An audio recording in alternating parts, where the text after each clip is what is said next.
باغ‌های بهشت و خوشنودی الله عزوجل. والسابقون الأولون من المهاجرين والأنصار والذين اتبعوهم بإحسان رضي الله عنهم ورضوا عنه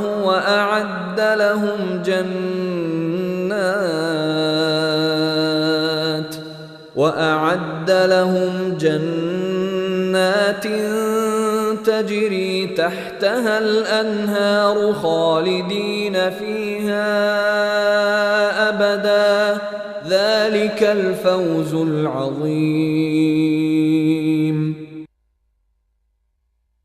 پیشگامان نخستین مهاجران و انصار و کسانی که به نیکی روش آنان را در پیش گرفتند و راه ایشان را به خوبی پیمودند، الله از آنان خوشنود است و ایشان هم از الله خوشنودند و الله برای آنان باغ‌هایی را آماده ساخته است که در زیر درختان و کاخهای آن رودخانه‌ها جاری است و جاودانه در آنجا می‌مانند. این است پیروزی و رستگاری بزرگ.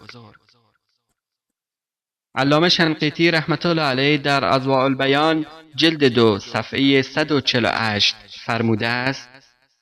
در این آیه الله متعال با صراحت بیان فرموده که از پیشگامان نخستین مهاجرین و انصار و کسانی که به نیکی روش آنان را در پیش گرفتند و راه ایشان را به خوبی پیمودند خوشنود است و این یک دلیل قاطع قرآنی است که هر کس آنها را فحش و ناسزا گوید گمراه و مخالف الله و رسول اوست، زیرا نسبت به کسی کینه و دشمنی داشته که الله از او راضی و خوشنود است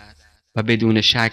خشم و کینه نسبت به چنین کسانی دشمنی و سرکشی و طغیان علیه الله عزوجل است.